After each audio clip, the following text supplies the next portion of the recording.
Today, I want to talk about motivational books, self help podcasts, productivity advice, positivity, success stories, and speeches that promise to help us become better versions of ourselves. I'm not against motivation. A good book, a good speech, or even one sentence at the right time can push a person to act. But that is the real test. Not did it make me feel good, but did it make me act? Over the last several years, I have noticed that many people say they are reading less than before, though they feel they should read more. But among those who still read, a large portion of that reading often falls into self help, productivity, positivity, and personal transformation. And it is not only books. People listen to speeches, attend seminars, watch podcasts, and follow successful people whose lives are presented as models of discipline, ambition, courage, and achievement. None of this is necessarily bad, but after consuming this content, are we actually motivated? Or do we merely feel motivated? Recently, I spoke with a couple who had just returned from a motivational speech. They said they felt good, energized, and inspired. So I asked, does that feeling translate into action? The woman told me she had read several motivational books, but only the latest one seemed to be helping. Why? Because this one gave specific instructions. It did not just say, be positive or be successful. It told her what to do: wake up, count, get up, begin. So I asked, does that mean the earlier books did not do much? She said, more or less, yes. Then I asked, do you think this latest book is actually working, or do you want to believe it is working? Is it possible you are giving it more credit because it makes you feel good about yourself? She paused and admitted that the question was worth considering. So that moment stayed with me, because many motivational books and speeches may not produce motivation. They may produce the feeling of motivation, and the feeling of motivation is not motivation itself. Real motivation changes behavior. It alters routine.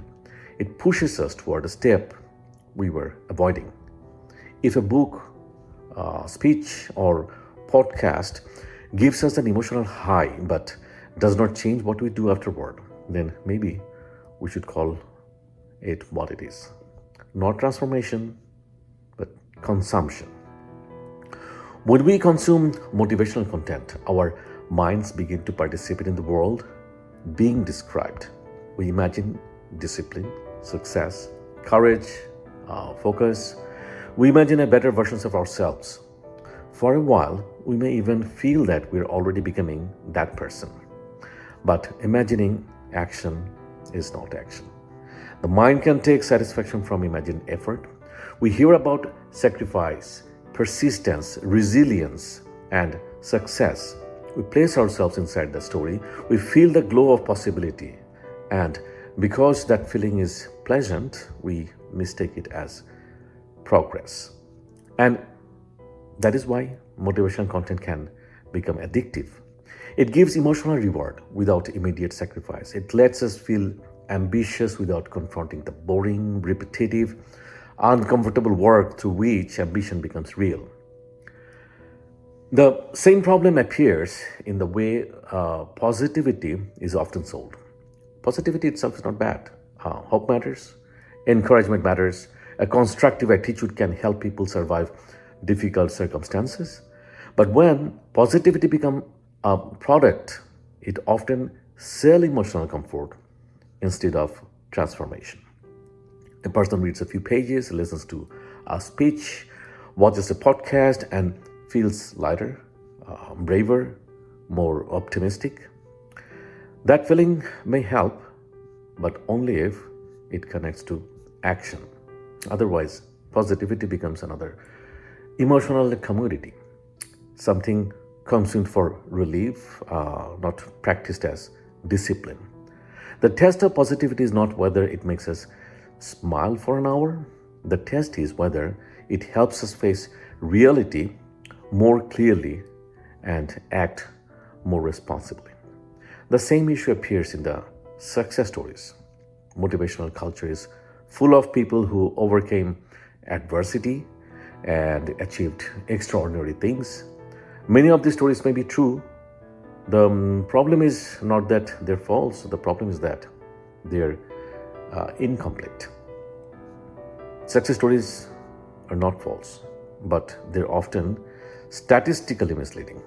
We hear about the person who started with nothing and became rich, the rejected artist who became famous, the entrepreneur who failed repeatedly before building a huge company, the athlete, singer, writer, performer, or leader who refused to give up and reached the top. These stories inspire us, but they hide the denominator. For every visible success, there may be thousands or even millions who worked hard, stayed disciplined, believed in themselves, followed similar advice, and still did not reach that kind of success. We do not usually hear their stories. Their failures are not packaged into seminars. Their unfinished journeys are not printed on book covers. So success begins to feel more common, more predictable, and more transferable than it really is. We begin to feel that because someone else reached that destination. Perhaps we are already on our way there, simply because we feel emotionally connected to the journey. But emotional identification, again, is not achievement. Think about a film. When the protagonist suffers, we feel it. When they struggle, we feel tension. When they succeed, we feel triumph. For a moment, their success feels like our success. Motivational cultures often works the same way. We hear someone's journey from struggle to triumph, and we feel we are participating in that journey. But feeling someone else's victory is not the same as building our own. Admiration is fine, inspiration is fine, but the exceptional case cannot automatically become a general formula. Inspiration can open a door, but it cannot walk through the door for us. So we need a practical test. After reading a motivational book, listening to a speech, or watching a podcast, ask, did it change my calendar? Did it change my routine? Did it make me do one concrete thing I was avoiding? Did it move me one step toward the work I claim to care about? If the answer is no, perhaps we should treat it as an entertainment, not transformation. And entertainment is not bad. We all need pleasure, rest, comfort, and distraction. The problem begins when we mislabel consumption as growth. Watching hours of motivational videos may feel nobler than binge watching a web series, but if neither changes our behavior, the difference may not be as large as we imagine. A motivational book that leads to one real action may be more valuable than 10 inspiring books that only leave us temporarily elevated.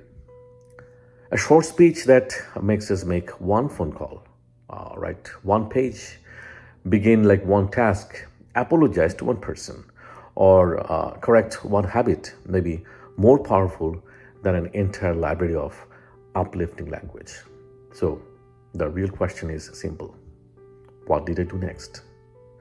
Not what did I feel, not what did I imagine, not what did I post, not what did I promise myself. What did I actually do? Maybe the most useful rule is this. After reading a motivational book, listening to a speech, or watching a podcast, choose one concrete action and do it within 24 hours. One action, not a grand plan, not a dramatic life transformation, just one concrete action. If nothing changes in action, we should be honest enough to admit that we were consuming a feeling. The danger is not motivation itself. Motivation is valuable. Encouragement is valuable. Positivity is valuable. Success stories can be valuable, but only when they survive the journey from emotion to action. The danger is mistaking the feeling of motivation for real movement.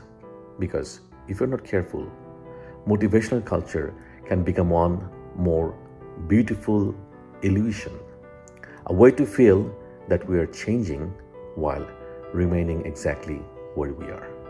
This is the Mirage of Motivation.